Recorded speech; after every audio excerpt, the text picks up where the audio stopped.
¿Qué pasaría si un día despertásemos en una sociedad sin policía, sin cárceles, sin un gran hermano vigilándonos todo el tiempo, como tenemos ahora? ¿Reinaría el caos o descubriríamos que no éramos tan salvajes como nos hicieron creer? Sabemos que esta es una posibilidad muy remota, prácticamente imposible, incluso indeseable. No querríamos despertar de esa manera de golpe, estas cosas se hacen poco a poco. De todos modos, en este episodio vamos a explorar una idea provocadora: la relación inversamente proporcional entre la represión interna y la represión externa. Es decir, que cuanto más fuerte es nuestro autocontrol moral, superyoico, digamos, etc., y, digamos, social comunitario, menos necesitamos la porra, las palizas, los disparos, las multas o la cárcel. Suena lógico, ¿no? A mayor represión externa, menos represión interna hace falta o se demanda. He hablado de esto en muchas ocasiones. Es lógico, pero también bastante incómodo para mucha gente. Implica, además, preguntarnos si hemos delegado demasiado en papá Estado, lo típico, para que nos vigile, en lugar de madurar, tanto como personas como sociedad. Vamos a desmenuzar esto en varios bloques. Vamos a empezar hablando un poco de Freud y del psicoanálisis, seguiremos con Durkheim, la sociología clásica, y haremos también una parada crítica sobre la infantilización de una sociedad vigilada. Vamos a desmontar ciertos prejuicios sobre el anarquismo y el orden sin Estado, o un paradigma, digamos, aestatal, y veremos ejemplos reales de comunidades sin policía, exploraremos la justicia restaurativa y comunitaria. Y para rematar, vamos a traer voces contemporáneas, algunas de ellas muy mainstream y de líneas de pensamiento que con las cuales no tenemos por qué estar al 100% de acuerdo, pero que en todo caso son interesantes, tipo Greber, ¿no? David Graeber, Byung-Chul Han, Noam Chomsky, etc. Y otras corrientes libertarias de otros colores, vamos a decirlo así, que nos ayuden a hilar estas ideas. Preparados para un viaje durante este episodio por la delgada línea, ¿no?, entre la conciencia y la coerción, esa separación de la que hablábamos antes. Vamos a darle un toque un poco de ironía y como siempre, y meter un poquito sobre todo meter el acelerador en lo que es el pensamiento crítico. Vamos a darle caña. Hola, soy Andrés Caramés y esta es la 39ª de, esperemos, muchas sesiones en las que intentaremos sencillamente aportar ideas, lecturas, referencias, análisis de actualidad, de la sociedad y de la cultura, con el fin de entender el mundo y, con humildad, intentar encontrar formas de hacer de él un lugar un poco mejor. Vamos allá.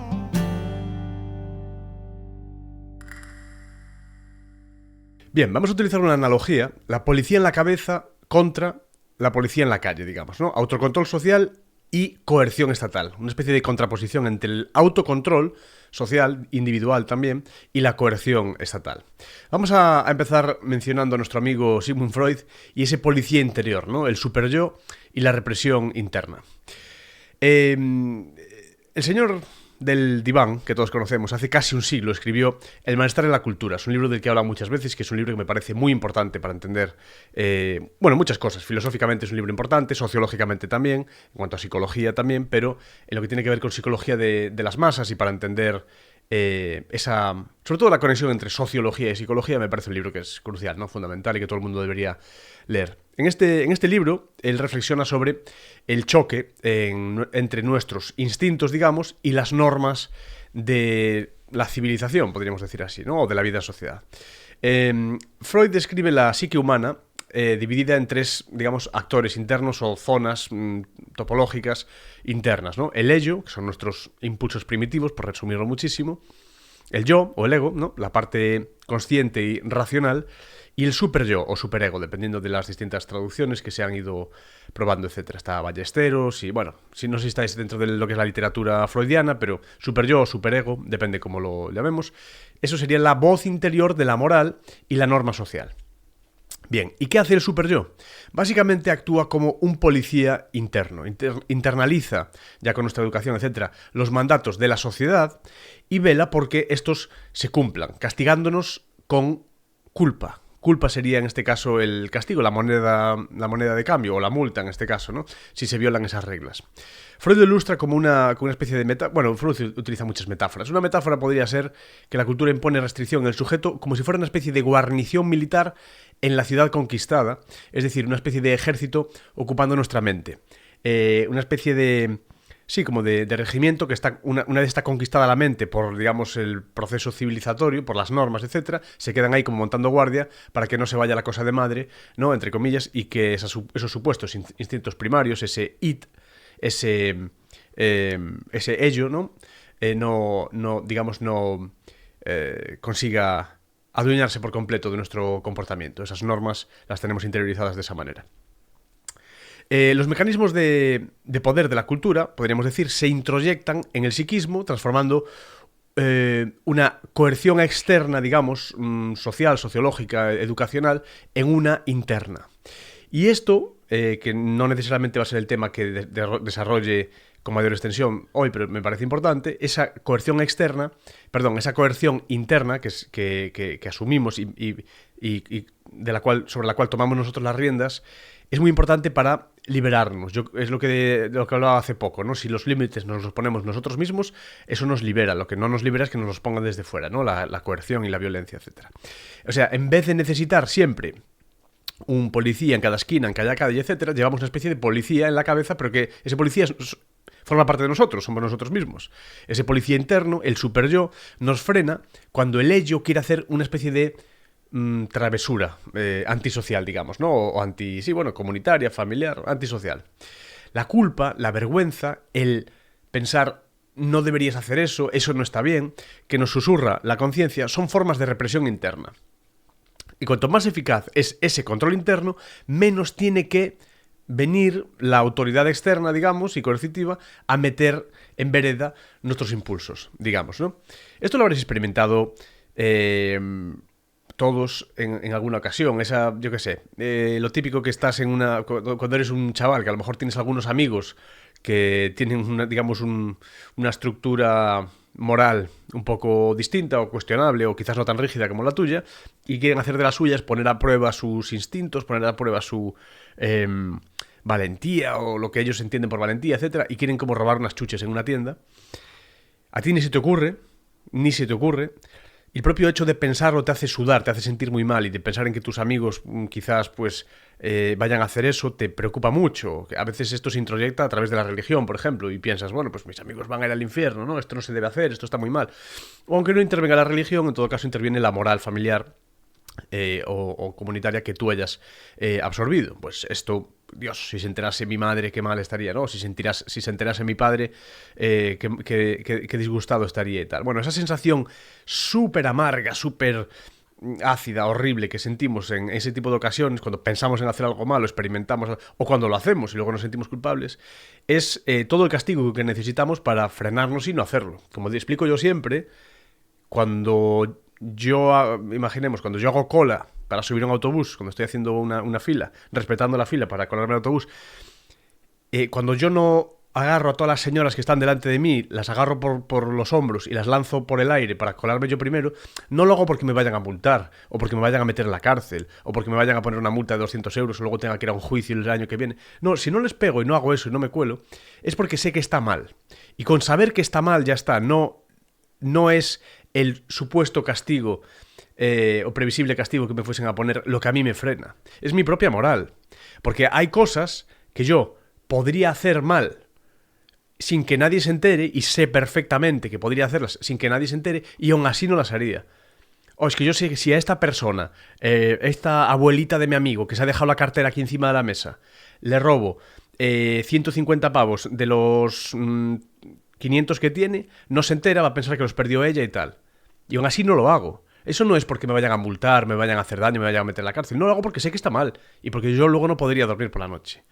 Este es el mayor policía. Esto va a ser la tesis de este episodio y de muchos otros intentos que haré de explicar esta cosa, ¿no? en mis redes y tal. Esto es un tema súper importante.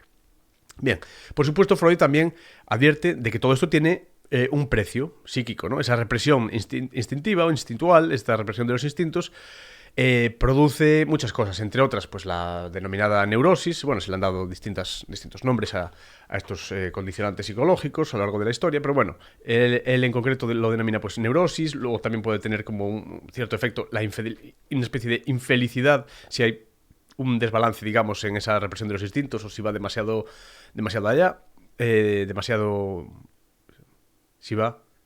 allá, se dice así, Dios, a veces me quedo. Vale, de ahí la palabra, ¿no? El malestar en la cultura, de ahí la palabra del título de la obra. Bien, vivir en sociedad implica también tragar mucho, tragar con muchos deseos, cosas que querrías hacer, no puedes hacerlos. Sublimarlos, esta es una palabra importantísima también de lo que tiene que ver con la psicología freudiana, la sublimación. Algo que querrías hacer y que a través de esa sublimación transformas o rediriges, digamos, esa energía, por ejemplo, libidinal, en algo superior. Hoy, pues me gustaría, imaginemos, tengo una sexualidad un poco complicada, digamos, o difícil de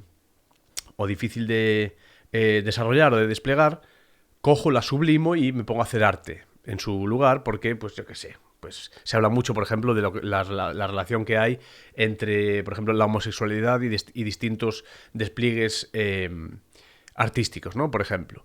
Es llamativo cómo sexualidades que, dependiendo de los condicionantes sociales, podrían estar más o menos coartadas o reprimidas, o digamos que la gente, esas personas sintiéndose de esa manera saldrían ganando a través de reprimirlo, muchas veces redirigen a esa...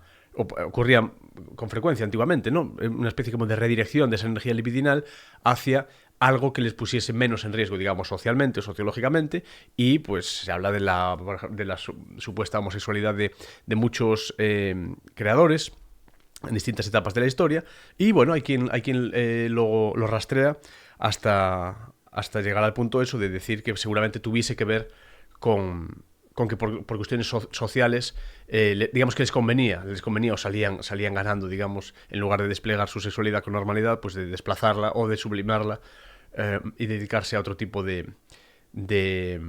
digamos, pues eso, de descarga de energía, en este caso a nivel artístico, ¿no? O de creación, una especie como de trascendencia, que si no va a ser a través de los hijos, por ejemplo, pues sea a través de su obra. Es un tema muy interesante lo toca... bueno, hay de todo, hay el típico texto de Freud sobre Da Vinci, por ejemplo, y sus sueños y tal, son temas interesantes. Bien, en todo caso, desde la perspectiva de lo que es el orden social, esta represión interna de la que hablamos, ese autocontrol, es totalmente funcional, cumple una función, es muy útil. Es mucho mejor que haya ciudadanos que se sientan culpables. Sabéis que no me gusta mucho esta palabra ciudadanos, porque implica que los sujetos de derecho o los sujetos en general tienen que estar en una ciudad o vivir en una ciudad, pero bueno, ciudadanos, bien, que las personas, los individuos culpables, es mejor que se sientan culpables que sean delincuentes, digamos. Podríamos pensarlo incluso desde ese punto de vista, ¿no? Si cada individuo se regula a sí mismo por una convicción moral, esa sociedad, sea del tamaño que sea, necesita menos caña, menos bastón, menos porra y menos castigo externo, ¿no? La civilización, en cierto modo, necesita reprimir instintos para funcionar. Esto es la tesis principal del libro de Freud, del malestar en la cultura. La pregunta es si podemos lograr una sociedad donde esa represión no sea tan traumática, pero que al menos al mismo tiempo nos sirva como para lubricar esas relaciones y que las cosas funcionen, ¿no? Bien, vamos a hablar ahora de Durkheim. Solidaridad, normas compartidas, control social. Emil Durkheim, ¿qué tenía esta persona que decirnos? Vamos a pasar ahora a lo que es el tejido social. Durkheim es uno de los padres de la sociología, uno de los grandes de la sociología, con su distinción famosa entre solidaridad mecánica y solidaridad orgánica. Vamos por partes, vamos a explicarlo. Él explicaba cómo las sociedades se mantienen cohesionadas, ¿no? Y por qué razones y tal. En sociedades tradicionales, pequeñas, relativamente homogéneas, es una cosa que hoy en día se critica mucho, ¿no? Yo he escuchado a algunas personas decir, no, es que en esta zona donde vivo yo de Alemania, o en esta zona donde vivo yo de Reino Unido y tal, no hay mucha diversidad. Y lo dicen como si fuera algo malo, ¿no? Como si hubiese un elemento... pues hubiese un elemento necesariamente positivo en el hecho de que haya personas de muchas culturas y de muchos países, lo cual me parece una posición, o sea, el querer diversidad me parece una posición totalmente racista y una posición muy ignorante, por otra parte, porque lo que habría que preguntar a esa gente es, por ejemplo, ¿por qué hay el porcentaje de africanos que hay en Norteamérica, por ejemplo? Que creo que es un 13%, un 15%. ¿Por qué hay africanos allí? ¿Por qué hay tantos indios en Reino Unido? Porque si empezamos a ver la diversidad siempre como algo necesariamente positivo, sin estudiar cuáles son las causas de todo eso, vamos a dejar de lado la esclavitud y lo que ocurrió con la esclavitud. Vamos a dejar de lado lo que ocurrió con las colonias. Vamos a dejar de lado lo que ocurrió con los imperios y los distintos estados yendo por todo el mundo, machacando a muchísima gente para luego importar a esas mismas personas después de que sus países y sus economías estén totalmente destruidas y después de haber sido explotados durante mucho tiempo, cuando se fleta a esa gente de sus sitios de origen para los países para tener mano de obra barata y dicen, ¡oh, qué diversidad! Mira, tenemos gente de la India, de Bangladesh, de no sé dónde, de China, de tal. Y uno piensa, ¿te has preguntado alguna vez qué tipo de distorsiones, qué tipo de injusticias, qué tipo de barbaridades tenéis que haber hecho, ¿no? Bueno, vosotros o tus compatriotas, para generar eso, una distorsión en un sitio tal, para que la gente abandone su tierra, sus raíces, su gente y se vaya a vivir al sitio donde tú vives para, en principio, la mayor parte de las veces, tomar los trabajos más, digamos, más precarios y para hacer todo eso. Porque es muy bonito decir, ay, la variedad y distintas culturas y la gente y tal, pero esta gente nunca se pregunta cuál es el origen de que esas personas no estén en su casa, en sus lugares de origen, en lugar de estar donde viven ellos. Le da la sensación de que en Londres siempre hubo población negra, de que en Estados Unidos siempre hubo población negra también. ¿Por qué no se preguntan eso?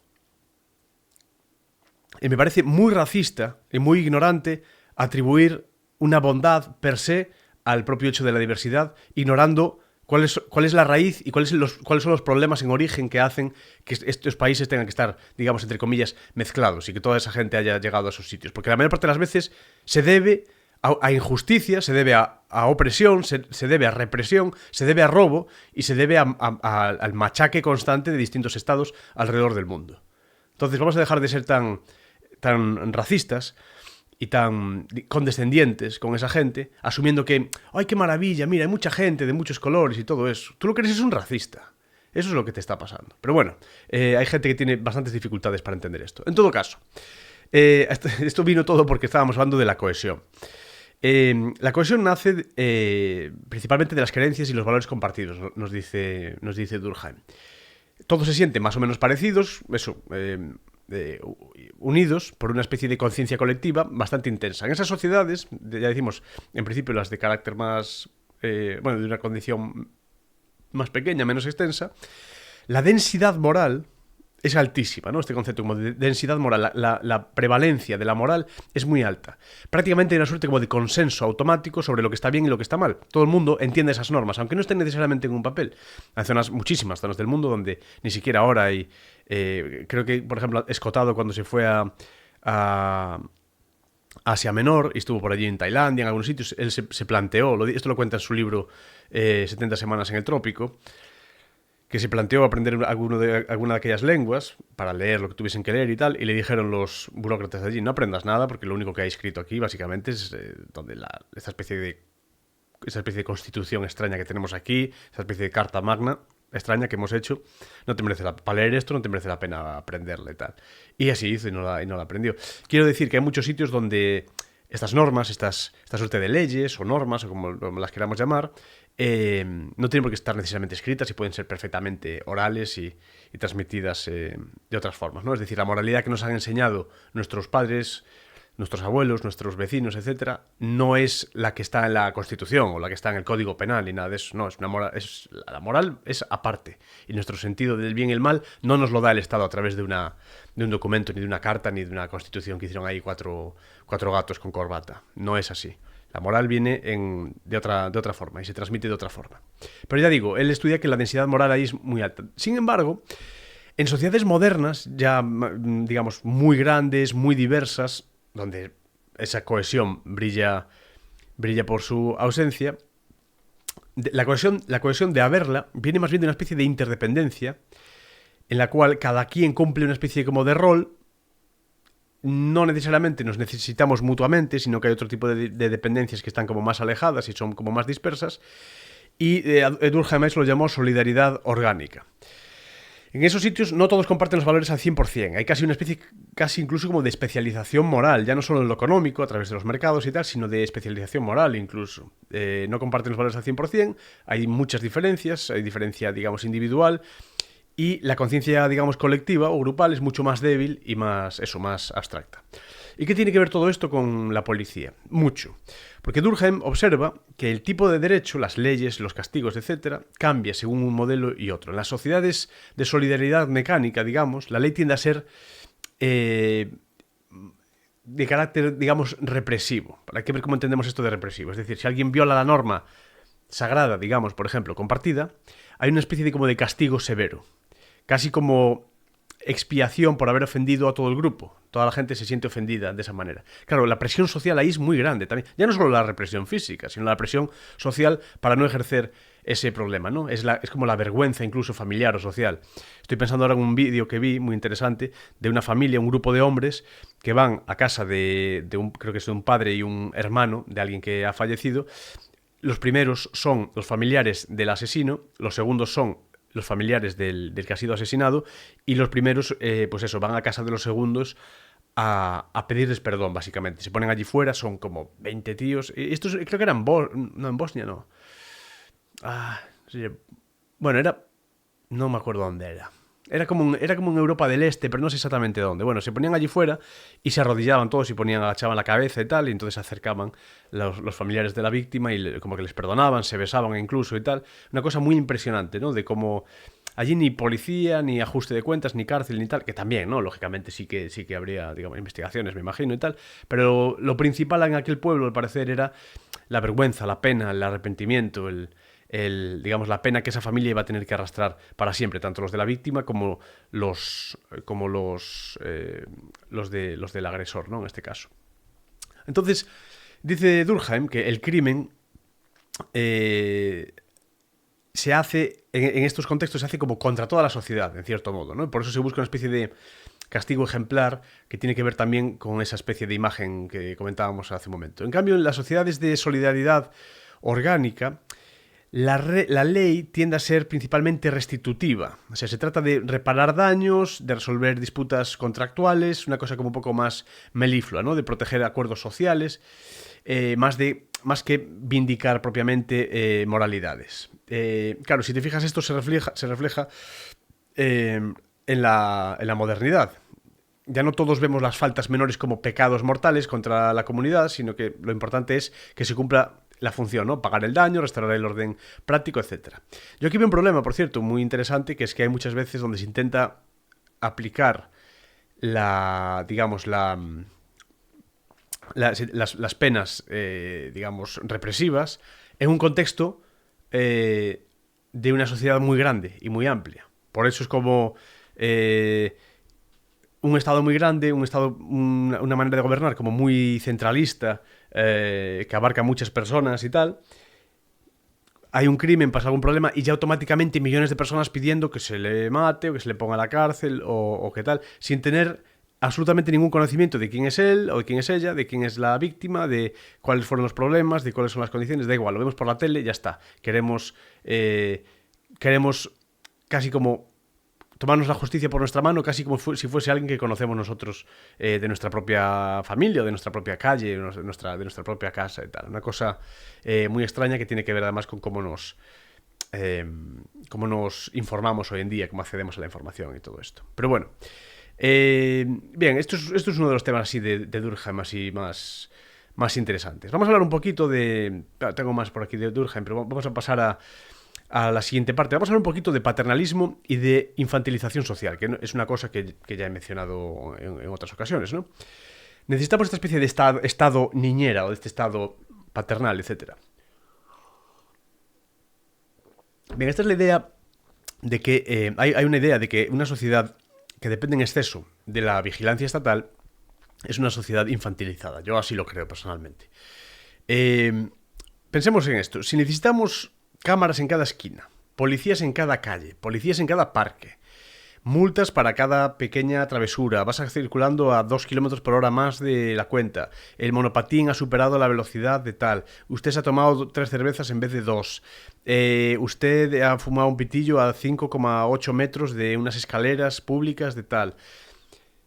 ¿Significa esto que las autoridades nos tratan como si fuésemos niños traviesos a los que hay que darles una collejita y tal? Pues sí, así es como se nos ve, es una infantilización total.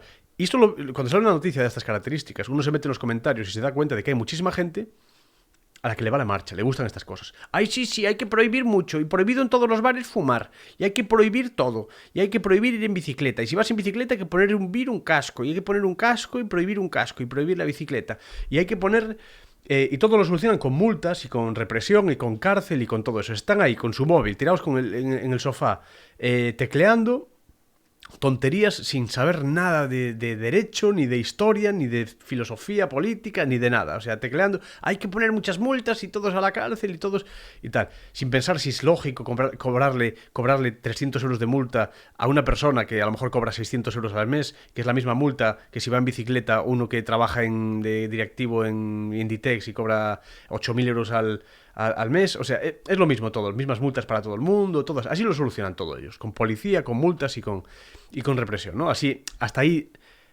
llegan, ¿no? Eso es todo lo que les da el cerebro, es para entender que cuando hay una cosa que a ti te molesta en concreto, hay que solucionarlo con multas, con cárcel y con policía, etcétera. Bien, pues este concepto, lógicamente, del estado, este estado niñera, de este estado paternalista, pues lo criticamos desde estos ámbitos con total fiereza, ¿no? En ciertas ciudades, por ejemplo, si dejas a tu hijo de 10 años que camine solo hasta el colegio, se te puede acusar a lo mejor, por ejemplo, de una negligencia, de que hoy estás dejando a este niño que está solo, ¿no? Está desamparado y tal. Eso ocurre muchas veces. Es decir, se te infantiliza, se te quita autonomía y se te dice cómo criar a tus hijos, se te dice qué sustancias puedes tomar, qué sustancias no, todo esto. Y eso es totalmente inaceptable. O sea, un estado, digamos, hipervigilante puede convertir ciudadanos adultos en eternos menores de edad en lo que es el ámbito moral, que es lo que critico yo siempre. Que cuando a ti se te trata de esta manera, tú mismo sigues siendo de esa manera, tú mismo sigues siendo infantil y comportándote de esa manera. Es terrible. Y claro, la gente dice, pero, a ver, la vigilancia es que es por nuestra seguridad. Es que las cámaras es por si hay un choque y tal.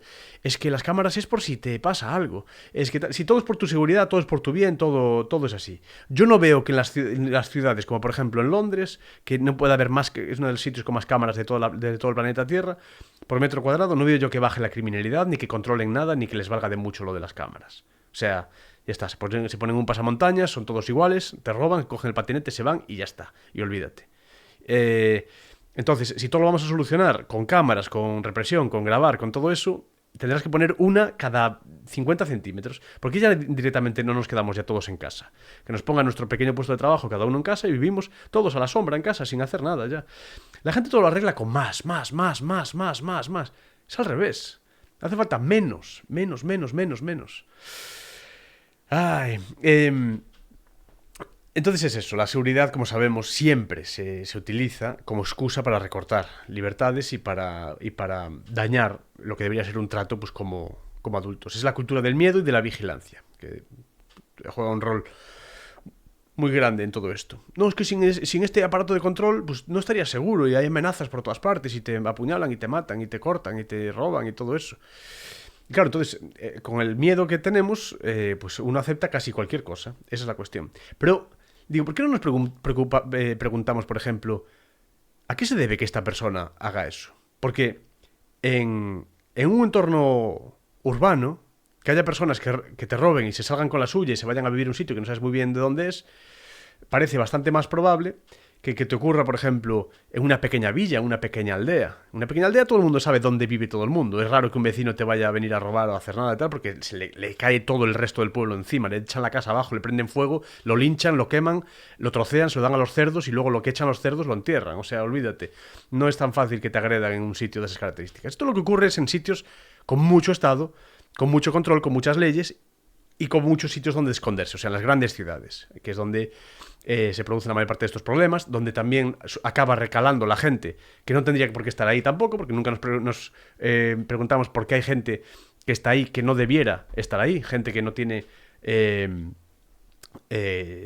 nada que ver con el sitio donde está en ese momento y para la cual muchas veces la delincuencia acaba siendo su manera de vivir, etcétera. Pero eso no es normal, que alguien se pueda permitir salirse con la suya en ese sentido, no es normal. Porque la gente, para solucionarlo, la única solución que pide es policía.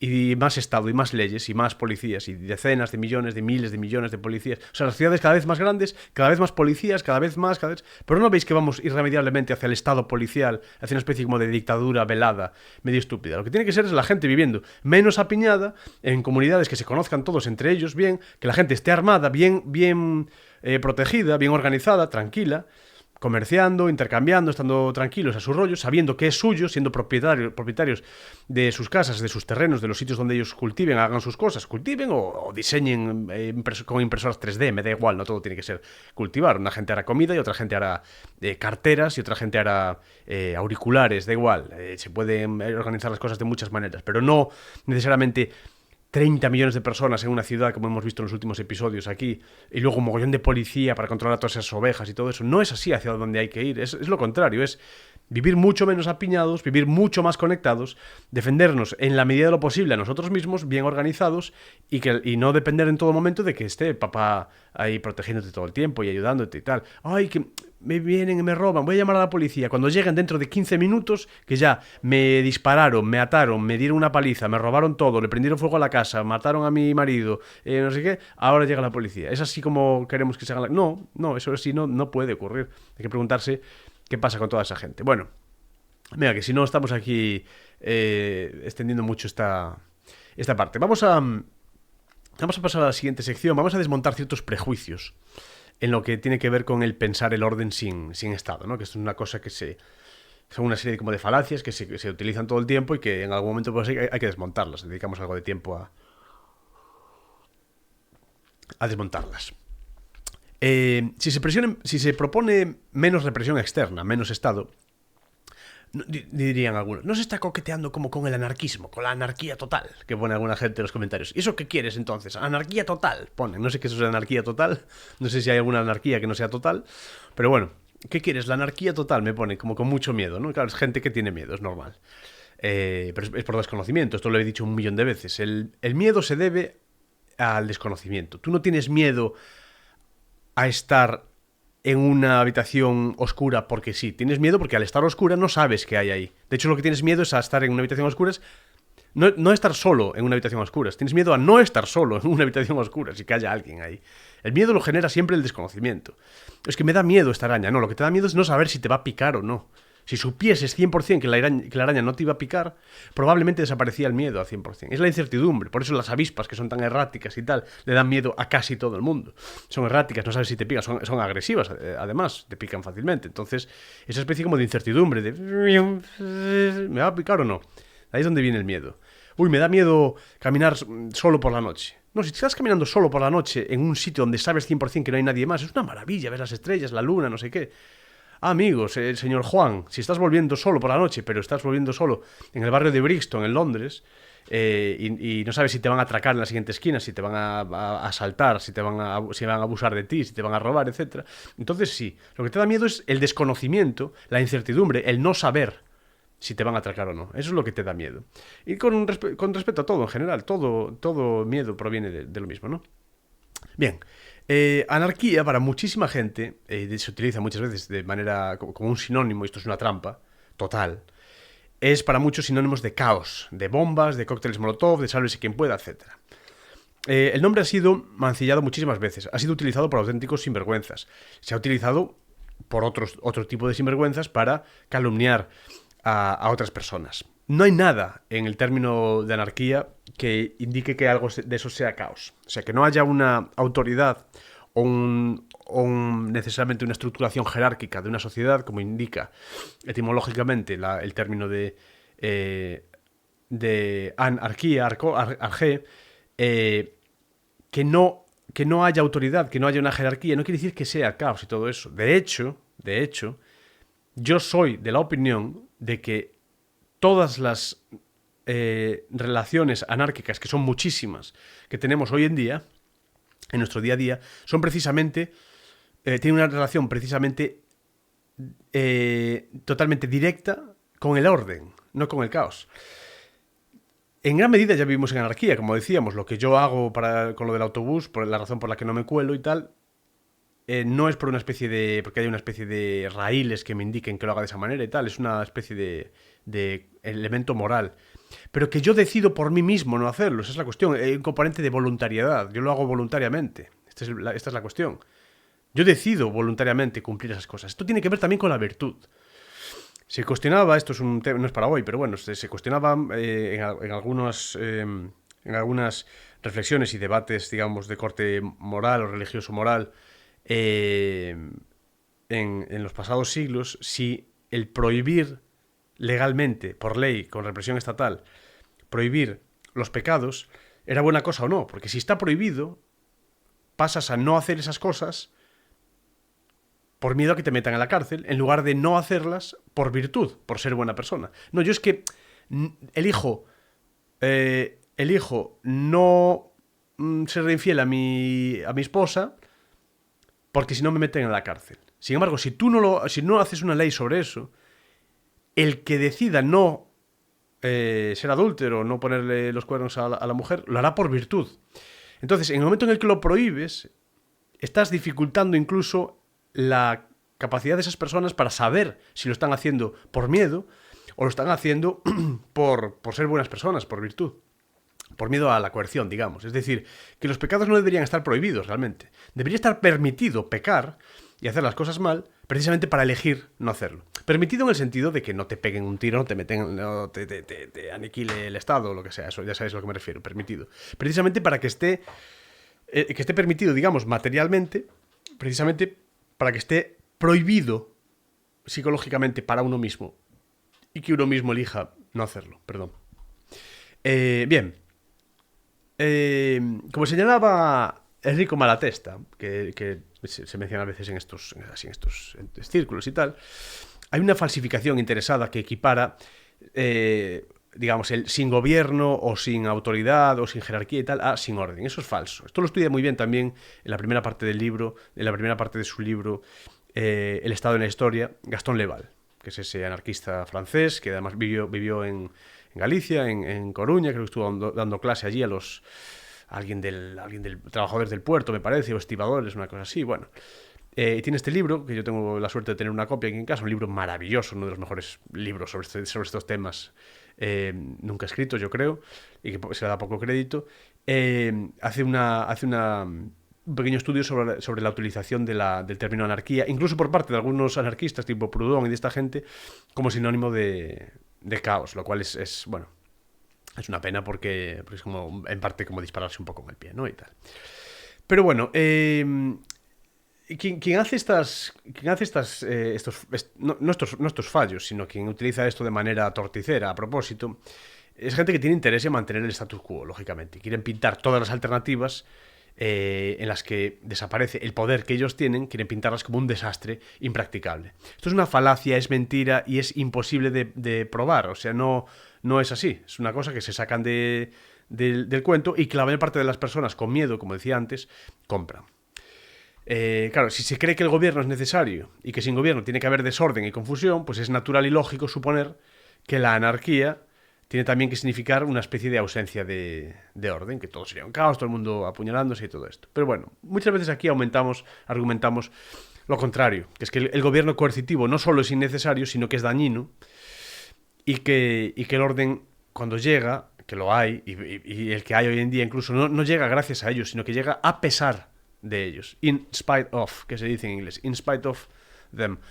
Llega a pesar de ellos, de lo que ellos hacen, y a pesar de esas leyes y de esas distorsiones que ellos generan en el sistema. ¿Es esto una utopía ilusa o tal, o es una realidad posible? O una posible realidad. O una posibilidad real. Bien, nadie dice que en un contexto sin Estado, esto es otra cosa que a la gente se le pasa por encima, nadie dice que en un contexto sin Estado las sociedades fuesen a estar libres de conflictos, de crímenes, de problemas, de distorsiones, No, nadie dice que de repente todo sea perfecto y vivamos en el paraíso. No es verdad, por eso no es una cuestión como utópico idealista y tal, para nada. Es incluso desde un punto de vista utilitarista, desde un punto de vista casi como de efectividad. Pueden mejorar mucho las cosas, pero seguirá abriendo problemas, lógicamente. Y hay que ser honestos y admitirlo. Normal. Cuando alguien promete que dejaría de haber problemas al 100%, ahí es donde uno tiene que preocuparse, lógicamente. Pero nadie está diciendo eso, al menos aquí en este contexto. Entonces, el punto no es negar la posibilidad de conductas antisociales, sino ver, digamos, cómo se manejarían esas inevitables distorsiones, inevitables broncas, sin necesidad de que haya un aparato centralista represor con la capacidad de con la capacidad de reprimir a esas personas, como si fuese una especie de padre de niños, no os peleéis, a ver, y tal. No tiene por qué haber eso, somos mayorcitos, o deberíamos serlo. Y hay un componente ahí voluntario que falta, ¿no? O sea, lo que hay que estudiar son las formas de organización social voluntaria, tanto para seguridad, como para justicia, como para todo. Bien. David Graeber, lo he mencionado muchas veces, antropólogo y activista, también de corte anarquista, solía señalar que en nuestra vida cotidiana ya practicamos la anarquía muchas veces sin darnos cuenta, lo que mencionaba yo antes, ¿no? Lo que decía antes del autobús, cuando participamos voluntariamente en algún proyecto, cuando nos acordamos de los vecinos, cuando limpiamos el portal o la calle o le ayudamos a alguien. Hay muchas acciones que hacemos en el día a día que no tienen nada que ver con las leyes ni con la represión ni nada de eso. Y estamos nosotros ahí generando un orden de mutuo acuerdo, totalmente voluntario, sin necesidad de un jefe ni de tener la policía encima ni nada de eso. La mayor parte de nuestra vida ya funciona de una manera anárquica y eso está bien, aunque la gente cree que es lo contrario.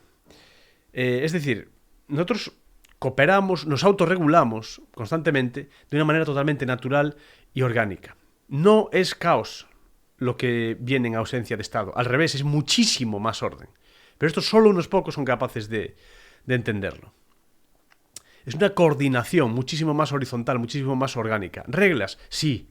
Reglas, sí. No quiere decir, no, que cada uno que haga lo que quiera. No. Hay que ser muy tonto para asumir que lo que defendemos es que no haya reglas, que no haya normas. No, nadie está diciendo eso. Eso es hacer trampa. Estáis haciendo trampa. Nadie está diciendo eso. Se trata de reglas, pero que no están impuestas verticalmente por un Estado monopolista de la fuerza. Es tan difícil de entender. ¿Habéis abierto un libro alguna vez? Esto es lo que hay que decir. Es tan difícil de entender. Reglas sí, pero no impuestas verticalmente por un Estado monopolista de la fuerza. Reglas acordadas, internalizadas, defendidas comunitariamente. Eso sí. Es que no es tan difícil, yo creo. Bien, por mencionar así a algunos otros autores mainstream y tal, tenemos a Noam Chomsky, por ejemplo, que también se declara... Bueno, a Chomsky hay que cogerlo con pinzas, porque la gente lo idealiza mucho y tal. Hay con pues el famosísimo vídeo con Foucault hablando, bla, bla, luego todos sus libros, tiene ese de cómo funciona el mundo, que vendría aquí al pelo, ¿no? Para entender el mundo y tal, pero también hay cosas que hay que coger con pinzas y tal. Pero bueno, en todo caso, pues pone en tela de juicio toda la autoridad, digamos, no justificada, aunque es verdad que Chomsky, a la hora de la verdad, siempre pone el acento solo en lo que tiene que ver con las relaciones, digamos, salariales o de patrón-trabajador, etcétera. Y cuando le aprietas un poquito siempre se pone del lado del Estado realmente y de los gobiernos y pidiéndole a los gobiernos como que vayan detrás de los empresarios y tal, lo cual para mí no está bien. O sea, yo creo que hay que arrancar el problema de raíz y ya os he explicado muchas veces cuál es el problema de raíz para mí.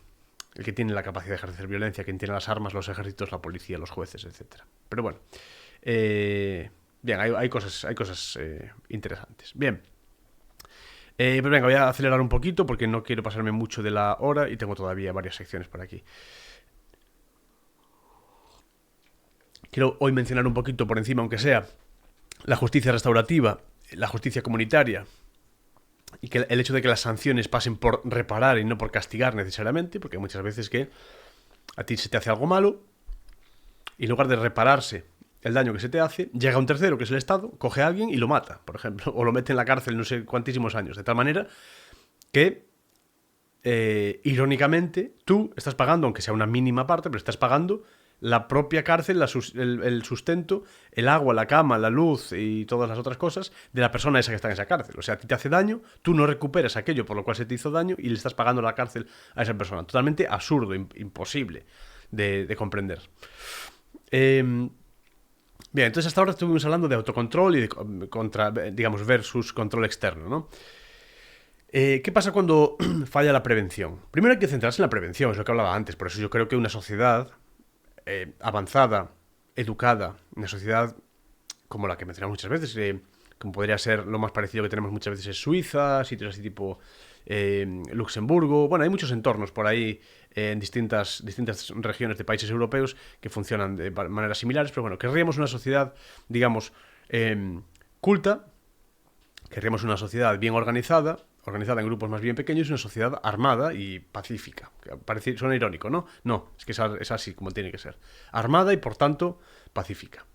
Armada y por ello pacífica. Bien. Entonces, la pregunta es, ¿estamos castigando? ¿Estamos reparando? ¿Debería hacerse con coerción estatal? ¿Debería hacerse con participación de la comunidad que ha sufrido el daño X, el que sea?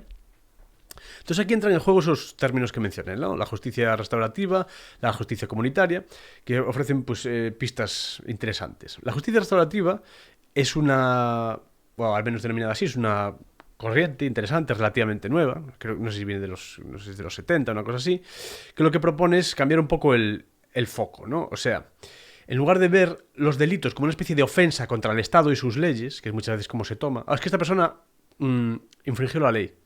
Bueno, ya, pero ¿quién es la ley? O sea, si hizo algo malo tendrá que ser contra alguien, no contra algo de manera abstracta. Sino verlo contra... si hay un delito tiene que ser contra personas y elementos de relaciones personales, no contra... No, es que infringió la ley, no sé qué tal. No, pero no es la ley de nada. Hay que saber que se infringió algo contra alguien. Porque entonces es cuando empiezan a salir los famosos crímenes sin víctimas, que critico muchas veces. No, es que se fumó un porro. Entonces infringió la ley, no sé qué. Pero espera, ¿a quién le hizo daño con eso? Bueno, a nadie. Pero es que aparece en la ley que no puede hacer eso. Bueno, pero si no hizo daño a nadie, ¿por qué hay que pagarle a un policía la parte del sueldo del policía para que vaya allí a detener a un tío o a una tía que se fumó un... O sea, ¿pero qué tiene que ver eso? O sea, si no hay víctima... Entonces vienen los nuevos beatos, los nuevos curas, que se creen súper progres, súper modernos, súper tal, y son los nuevos curas, a decir, no, es que se está haciendo daño a sí mismo. Y tú te estás haciendo daño a ti mismo estando obeso, por ejemplo. O no te estás haciendo daño a ti mismo no durmiendo. O no te estás haciendo daño a ti mismo cuando sales de fiesta hasta las 6 de la mañana.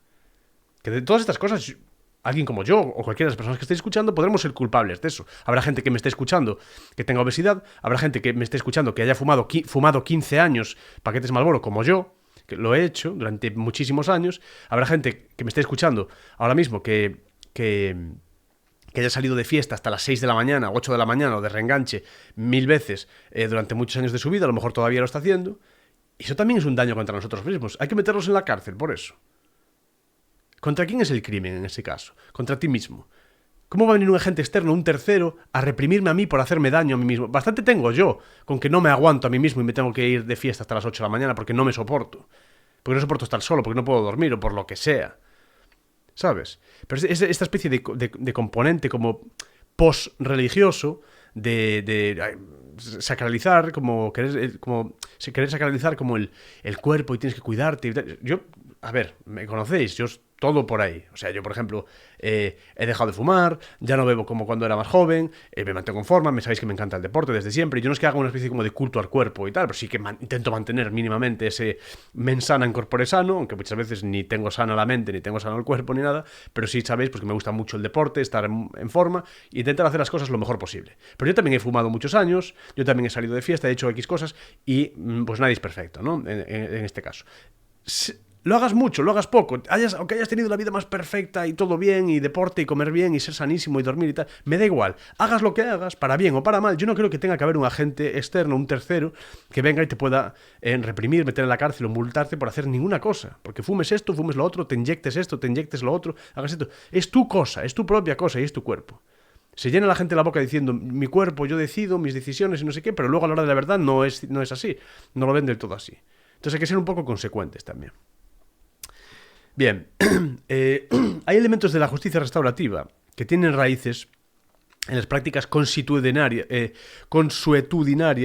de pueblos, digamos, sin Estado. Que esto es muy interesante, recurrir a las consultas, etc. Pasa, por ejemplo, en sociedades indígenas que resuelven conflictos mediante consejos de ancianos, rituales, diálogos, compensaciones a la víctima por parte de las familias, como mencionaba yo antes, o incluso a través de una cuestión como reputacional, a veces incluso teniendo que fastidiarse y adoptar el nombre de una familia ha hecho algo malo y se les pone un mote y ese mote pasa durante generaciones. Claro, dices, Parece que no es nada, ¿no? Bueno, hicieron algo malo, o se cargaron a alguien, le pusieron un mote y ya está. No, cuidado.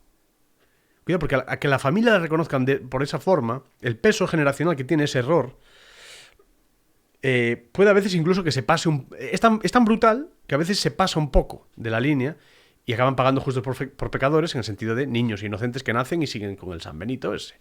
Cuidado con estas cosas, porque parece que, no, es mucho menos que te pongan ese mote que a veces es preferible que te metan en la cárcel y no tener digamos, una especie como de ataque social muy cruel en una comunidad pequeña. Porque te crujen, ¿eh? Se burlan de ti, se ríen de ti, te hacen sentir mal, te aíslan, etcétera. O sea, no es ninguna coña. Cuidado. Y antiguamente en muchos entornos que te marginasen o que te expulsasen de la comunidad, etcétera, podía suponer automáticamente la muerte.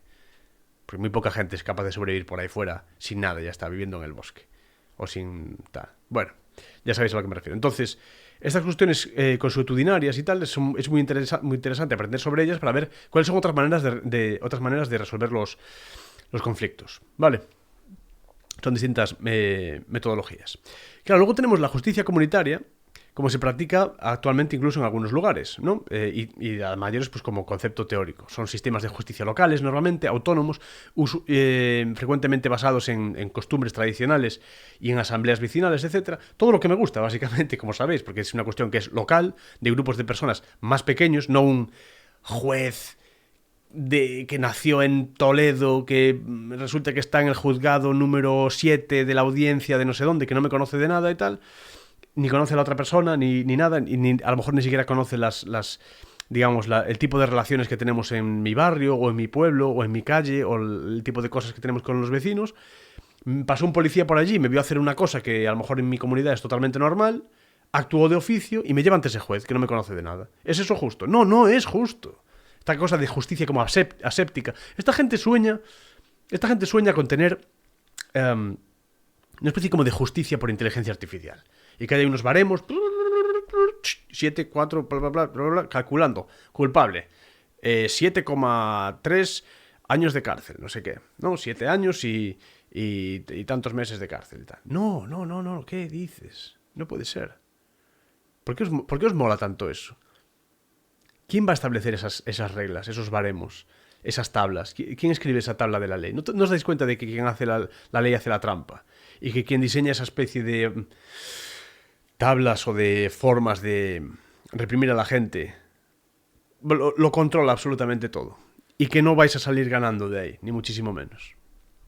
A esta gente le encantaría una especie de IA y tal. Hay una película española, no es muy buena de decirlo, lo siento. O sea, no es una basura, pero no es la mejor película que vais a ver en vuestra vida. Pero hay una película sobre esto, sobre cómo la inteligencia artificial, una especie como de programa, juez del futuro. Creo que está en Netflix o por ahí, no me acuerdo del nombre. Una parte de ella está grabada en Coruña. A lo mejor poniendo algo de eso, como que está grabada en parte en La Coruña. Sí, parte está grabada en La Coruña, parte está grabada en... no me acuerdo dónde era. Bueno, película española sobre justicia con inteligencia artificial, la tenéis por ahí. Pues tocan estos temas. Para mucha de esta gente es un sueño húmedo el tener esa especie de justicia. Bien, entonces, la idea central de este episodio: si las comunidades se dotan de fuertes mecanismos internos, locales, internos, de regulación, bien sean de corte moral, de corte cultural, de corte tradicional, de corte de justicia, digamos, participativa, como decíamos antes, consuetudinaria, la necesidad de una coerción externa, centralizada, disminuye enormemente. Este es el tema central. La justicia restaurativa y comunitaria es un ejemplo perfecto de esto, lo que sería una especie de plano jurídico alternativo, ¿no? En lugar de eso, de un policía en cada esquina y todo esto y tal, y las cárceles llenas de personas por traficar con una planta o lo que sea, lo que hay es otras maneras de resolver las cosas, como las que hemos mencionado antes. Porque la gente siempre es más mano dura, pide mano dura. Mano dura tú tendrías que tener. Y si alguien entra en tu casa, sin tu permiso, le dices que no entre y entra, que le puedas pegar un tiro. Claro que sí, eso estamos lógicamente todos a favor de eso. Lógicamente. Oye, no entres en mi casa o te disparo. Entra en tu casa, te dispara, porque es tu casa, es tu propiedad y tienes derecho a estar ahí tranquilo y que no te entre nadie a molestar o a robar o a agredirte o a hacer algo malo. Esa es la máxima tranquilidad. Ahora habrá quien diga, no, es que entonces habría disparos en todo momento. Pero ¿cómo va a haber disparos en todo momento? ¿Qué dices? ¿Acaso ves tú a todas las personas entrando en casa de otras personas todo el tiempo? Es algo que ocurra todo el tiempo, que hay alguien que entre por la ventana de otra persona. ¿Por qué dices que habría muchos disparos y que ocurriría todo el tiempo? ¿Qué tipo de estupidez estás diciendo? ¿Qué falacia es esa? ¿Por qué dices que ocurriría todo el tiempo? ¿Cuántas personas ves entrando por las ventanas de otras personas? ¿Ocurre mucho eso? Bueno, pues si ocurre poco ahora, imagínate cuánto ocurriría si la persona que va a entrar por esa ventana supiese que al otro lado le está esperando un arma. Es absurdo decir que ocurriría mucho. No ocurriría mucho. ¿Quién te dijo eso? ¿Quién se sacó eso de la chistera? ¿Qué pasa con las armas? ¿Qué pasa con el caso de Suiza, por ejemplo? Ya está bien de engañar a la gente y de meterle el miedo. Son ideas asustaviejas todo el tiempo. Se trata de asustar a la gente, de tener a la gente con miedo. Ay, ocurrirían cosas malas. Estaría todo mucho peor que ahora. Ay, no, a mí que no me quiten. Ay. Sí, pero mientras tú estás con esa visión totalmente, digamos, conservadora o con esa intención como de...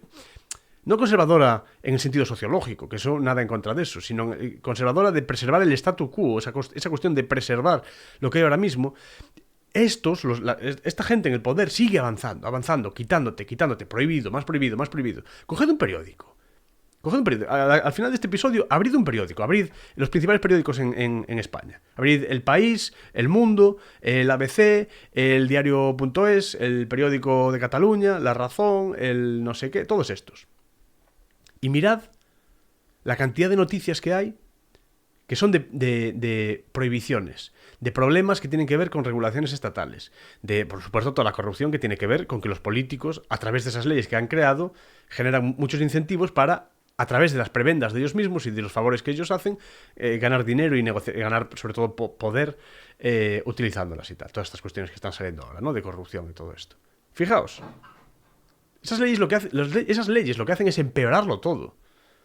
Y lo que hacen automáticamente es crear un sistema a partir del cual quienes crean esas leyes, quienes las controlan y quienes las ejecutan, es decir, los políticos, los abogados del Estado, las fiscalías y todo eso, pueden hacer y deshacer. Ellos crean las normas y luego atacan a quien tengan que atacar para seguir preservando el poder. El Estado es la mafia dominante. Esto a estas alturas, si estamos en el episodio 39, quien me esté en el 39º episodio, quien me esté escuchando debería ya saberlo. Bien, y madre mía, hemos llegado casi a la hora. Tenía aquí unos cuantos ejemplos de comunidades con mínima presencia policial, pero no me va a dar mucho tiempo. Quería mencionar a los Cherán en México, quería mencionar a la comunidad Amish en Estados Unidos. Bueno, está el tema este de...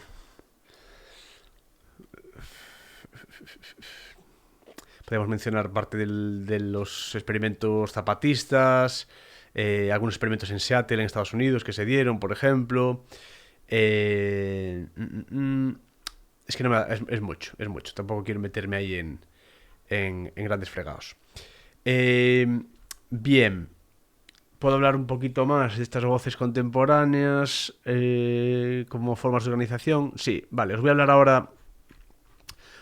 ahora de estos personajillos. Pero antes voy a hacer un pequeño inciso. Cuando toco todos estos temas, como los que habéis escuchado, como lo que habéis escuchado hasta ahora en el episodio de hoy, pues me llegan muchas preguntas, ¿no? Toda la semana recibo cientos de preguntas y comentarios. Vale, problemón, menudo marrón. Lo veo muy claro ahora, ¿no? Qué chungo, qué injusto y tal. Pero ¿ahora qué hacemos, no? Me siento peor que antes, incluso, ¿no? Necesito soluciones y tal. Bien. Esta especie de orfandad adquirida intelectual que tiene mucha gente, que es normal, te rompen los esquemas por alguna cuestión. A mí me ha pasado 1.000.000 de veces, por suerte, o sea, gracias a Dios que me ha pasado, porque entonces eso me ha permitido aprender, me ha permitido cambiar de opinión, que es muy sano. Si hay una opinión que me convence más, hay que cambiar, lógicamente. Es lo contrario al dogmatismo, ¿no? Es que me siento peor, necesito soluciones y tal. Bien, pero no las pidas. Yo no puedo ni debo dar soluciones cerradas, porque eso sería caer en el mismo esquema, precisamente, de dependencia que yo critico siempre. Esto lo repito siempre. Entonces, eso no puedo hacerlo. Lo que sí puedo hacer es trabajar en desarrollar ideas, en plasmarlas, en documentos, etcétera, y explicarlas de la mejor manera posible para que las entendamos. Entonces, si accedes a mi plataforma Entre Líneas ahora, vas a encontrar guías prácticas, unos documentos súper currados, gráficamente muy apetecibles y fáciles de digerir, guías prácticas sobre temas que abordo aquí en el podcast y en otros vídeos de mis plataformas. Vas a encontrar ejemplos reales, vas a encontrar ideas que ya están en marcha y sobre todo pues un enfoque distinto, como puedes imaginar, ¿no? Si quieres verla, entra en andrescarames.com y suscríbete. andrescarames.com. Es una guía a la semana, más o menos, luego subo otros documentos, lecturas, guías de lecturas, etcétera. Y el mejor contenido yo creo que vas a encontrar al respecto, sobre todo esto, modestia aparte, para abrir los ojos, ¿de acuerdo? Pues nada, pausa esto un segundo, pausa el podcast, entras a andrescarames.com, te suscribes y luego sigues escuchando. Venga, seguimos. Pues nada, a ver, es que ya mencioné un poquito a estos autores antes, os los menciono otro poco por encima, por si queréis leer a esta gente. Tenéis que leer un poco de David Graeber, antropólogo y activista. Tenéis, por ejemplo, los fragmentos de Antropología anarquista, muy interesante. Él habla mucho de los modos de organización, él habla de... hace propuestas él también de evitar concentraciones de poder, rotaciones en líderes, ritualizar conflictos, etcétera. Y habla de que otra forma de organizar la vida en general es posible, porque ya han existido muchas formas. Y él como antropólogo, pues propone varias de ellas, que aunque se hayan hecho quizás en escalas menores, etcétera, pues aunque las sociedades de hoy en día sean mucho más numerosas y más complejas, hay que coger ideas de ahí, ¿no? Bien, Byung-Chul Han, no sé si... Es que tampoco os quiero recomendar a Byung-Chul Han. Es una persona pues, que hay que conocer, es una persona que es conocida. Está la psicopolítica, la sociedad del cansancio, todas estas cuestiones. Pero bueno, hay que coger muy con pinzas a estos autores, me parece a mí también. Noam Chomsky pues es uno de los autores mainstream que tocan estas cuestiones pues es interesante, como os dije antes, ya os di un poco una visión de lo que yo opino un poco de Chomsky, de sus propuestas, digamos, políticas, y luego que él al final se acaba siempre alineando, en cuanto se le aprieta un poquito, se le acaba alineando con líneas de pensamiento de corte, en el fondo, estatistas, que esa es la pena, de corte en el fondo estatista, se acaba poniendo más del lado del gobierno, ¿no? Digamos, y eso en ese sentido es una pena. Pero bueno, en todo caso, lógicamente, es un autor interesante y muy importante, ¿no? Históricamente. Ya que estamos mencionando autores, os menciono otros que son, para mí, más importantes, más interesantes, que vayan en la línea de esto que estamos comentando. Yo tengo que empezar irremediablemente, tengo que empezar por Kevin Carson, y, por ejemplo, Roderick Long, largo, ¿no? En inglés, Roderick Long. Con esos dos, para empezar, vamos bastante bien.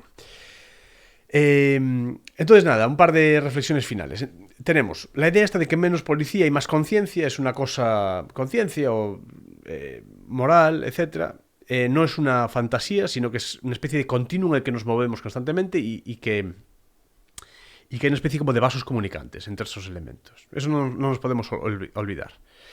A nivel social, una sociedad de individuos conscientes y solidarios, con cohesión comunitaria, normas compartidas basadas en la moral, en la tradición, en las normas locales, etc., va a necesitar muchos menos castigos y menos vigilancia, y va a aceptar muchos menos castigos y mucha menos vigilancia. Porque esta es la cuestión. No es solo que necesite menos castigo, porque ya la propia moral los detiene, etc. No es que no solo es que los necesite, que necesite menos esos castigos o esa represión. Es que va a tolerar muchísima menos represión. Ya no es que no la necesite, o que no la pida, no se la pida a sus políticos. Es que no va a tolerar que no venga nadie a reprimirles de esa manera, porque dice, no, ya a mi hijo o a mi hija ya le reprimo yo, ya la castigo yo. No tiene que venir usted a hacerle nada. A mi vecino, que ha hecho esta cosa mal y tal, ya vamos los vecinos nosotros a reprimirlo o a reprimirle o a pedirle cuentas, a pedirle que rinda cuentas o a reclamarle esta cosa o esta otra. Eso no quiere decir que no tenga que haber nada de justicia en ningún sitio, ni de policía, ni de orden. No, si sabéis que si es una cosa voluntaria, como si se designa un alcalde voluntariamente en un sitio y tal, que no tenga capacidad, digamos, que no tenga capacidad de ejercer arbitrariamente, pues, de requisar cosas, de robar, como pueden hacer ahora, ¿no? O de cambiar el precio de la tierra, por ejemplo, la noche a la mañana con una firma, todas esas cosas, ¿no? Inaceptables. Pero digo que la gente que se organice como quiera. La gente siempre me dice, entonces, ¿qué? A ver, ¿qué? ¿No habría policía? ¿Por qué no va a haber policía? Es que no sé dónde está el problema. Pues vives en una población de lo que sea, aunque sea de 6.000 personas, y quieres pagarle a unos cuantos guardias para que mantengan el orden en el caso de que haya algún problema, o alguien le dé un brote psicótico, haya que reducirlo, o atarlo, o ayudarle, o no sé, o investigar alguna cosa y tal, pues se hace. Pero es que, o sea, yo he visto muchas veces centros comerciales, aquí cerca de donde vivo yo, que a lo mejor hay ahí, en un día regular, a lo mejor hay 9.000 personas y hay ahí 5 o 6 guardias de seguridad y mantienen el orden en aquel sitio perfectamente. Oye, es que hay una trifulca muy grande y tal. Bueno, sí, a lo mejor hay que llamar al del pueblo de al lado. Oye, te pago, lo que sea, y vienes y... Pero no creo que haga falta decenas, sino centenares de miles de agentes de no sé qué para... Eso es una realidad y una especie como de anomalía que viene de tener a las ovejas apiñadas, hacinadas en ciudades, viviendo en sarcófagos de cemento unas encima de otras, totalmente estresadas, tomando pastillas para no suicidarse y yendo a trabajar y calladitas y cumpliendo todas estas normas estúpidas que ponen en las ciudades, que si ya las que ponen en los pueblos son estúpidas, imagínate las que ponen en las ciudades, ya que es una coña. No, es que ponte el casco para en la bicicleta o te multo. Pero tú a mí de que me conoces, payaso. ¿Va a afectar en algo a alguien que si yo me caigo, lleve el casco o no? ¿Voy a hacer más o menos daño a alguien si yo choco con...? ¿Por qué es esto de multarme si no me pongo yo mi propio casco? Y viene el listo de turno y dice, no, es que, claro, te caes y si no llevas casco te haces daño y ahí tienes que ir al hospital y es que el hospital lo pagamos todos. Y yo digo, pues si te estoy diciendo que no tiene que haber esos hospitales que los paguemos todos. O sea, primero me robas. Luego, con eso... te quedas una parte, el ladrón, el político, se queda una gran parte. Le paga a todos sus amigos empresarios, a sus amigos políticos, a sus amigos consejeros y a los 800 coches oficiales y todas las cosas. O sea, el político te roba a través de impuestos. Luego se queda con una parte y con lo que sobra te construye algunos hospitales y te pide que le des las gracias y te dice que te obliga a ponerte el casco porque, claro, si te caes es que gastas. O sea, aún encima que me robas y me dices que me estás dando sanidad y todo eso... Cuando me caigo y me rompo la cabeza y la quiero usar, me chantajeas emocionalmente, me dices que es que te salgo muy caro. Pero, o sea, es inaceptable ese tipo de chantaje emocional. Pero vamos a ver. No, o sea, yo no sé si estoy loco o no sé. Bueno, venga, que si no voy a estar aquí todo el día. Dejamos por aquí el tema por hoy. Espero que se haya entendido. Es una tesis que creo que es importante, es muy interesante. Y nada. Vamos ahora, como siempre, con nuestros agasajos culturales. La cita de hoy va a ser de Emma Goldman, Emma Goldman, que para quien no la conozca fue una escritora lituana, una anarquista y escritora lituana que recaló en América y se la apodó la mujer más peligrosa de América, ¿vale? Os voy a leerla, podéis buscarla por ahí, es muy interesante. Os voy a leer la cita. Esto es un fragmentito de un texto mucho más largo sobre el concepto del anarquismo en general. Este fragmento dice: el orden que se impone con sumisión y se mantiene con terror no es ninguna garantía. Sin embargo, es el único orden que los gobiernos han preservado. La verdadera armonía social nace naturalmente de la solidaridad de intereses. Pues ahí queda eso de Emma Goldman. Y en cuanto a la recomendación musical, vamos a recomendar El Plebeyo, cantada por Fernando Fernández. La canción se llama El Plebeyo. Vi una interpretación... Esto me pasó porque vi una interpretación... esta canción interpretada por dos hombres, cantando a capela sencillamente, a dos voces, en contrapunto, haciéndose voces con terceras, con sextas, con quintas, una cosa maravillosa, en unas calles de Cuba. Un vídeo precioso. Entonces la busqué, no conocía esta canción, busqué por la letra y tal, y la encontré. Sabéis que en Spotify podéis buscar por letra la mayor parte de las veces. Escribís la letra en el buscador de la canción y os pone la letra coincide y tal, y la encontré. Es una maravilla. Bueno, pues encontré esta canción, ¿no? El Plebeyo. Bien. La letra es una pasada, las armonías son una pasada. Y es una manera como muy alambicada y elegante de... Una manera como muy alambicada, muy elegante, muy poética de hacer letras. Es una letra muy bonita. Y además hacen mucho uso del hiperbatón y todas esas cosas que aprendíamos en el instituto, en el colegio, en gramática y tal, el hiperbatón y todo esto, ¿no? ¿Sabéis? Esa especie como de uso así, el cambio de orden de distintos elementos de una oración, pues por cuestiones estilísticas o de adorno y tal, una maravilla. Por ejemplo, dice, ¿por qué robarme quieren la fe del corazón? ¿No? Maravilloso, que nos suena así un poquito siempre como a Quevedo, a Góngora, esta gente, ¿no? ¿Por qué robarme quieren la fe del corazón? Bueno, de hecho el párrafo entero, que lo tengo aquí escrito, dice: el amor, siendo humano, tiene algo de divino. Amar no es un delito porque hasta Dios amó. Y si el cariño es puro y el deseo es sincero, ¿por qué robarme quieren la fe del corazón? ¡Qué bonito! Esto lo hago muchas veces, pero lo voy a volver a hacer. Voy a repetirla. Ya sé que lo hago mucho, pero es que me gusta. El amor, siendo humano, tiene algo de divino. Amar no es un delito porque hasta Dios amó. Y si el cariño es puro y el deseo es sincero, ¿por qué robarme quieren la fe del corazón? Y esto, ya, claro, cantado es una maravilla, porque además la melodía es preciosa, de esta parte del estribillo es preciosa. Pues ya está. O sea, ya estaría, ¿no? Con esta letra, ese letrón, ya estaría. Aunque penséis que la letra es de Karol G o de Daddy Yankee, al parecer es del compositor peruano Felipe Pinglo Alba. Vale, Alba con V. Así por digo, por si queréis buscarlo y tal. Una especie de vals, y él revolucionó al parecer la música criolla y todo esto. Bueno, os recomiendo que le echéis un vistazo a esta gente. Pues nada, que la disfrutéis. Pues hasta aquí el episodio de hoy, casi. Ya digo, si queréis profundizar más en estos temas y en el pensamiento crítico en general, uníos a mi plataforma Entre Líneas. Es una plataforma donde, como dije, comparto documentos exclusivos, guías filosóficas, lecturas comentadas y recursos para entrenar el pensamiento crítico y enterarse de todas estas cosas de las que estoy hablando y que te entren bien por los ojos con colores, diagramas, distintos apartados, etcétera, para que no se te olviden y puedas siempre darle una buena paliza dialéctica a tu cuñado cuando estés cenando en la cena de Navidad o en su cumpleaños o lo que sea. Tenéis toda la información en andrescarames.com. Espero que lo hayáis disfrutado y, como siempre, os animo a suscribiros al canal y aquí a mi perfil, dependiendo de donde lo estéis escuchando, y dejad vuestros comentarios y por favor, compartid el programa con quien penséis que puede encontrarlo interesante. Gracias por acompañarme una semana más en este intento de entender el mundo. Hasta la próxima.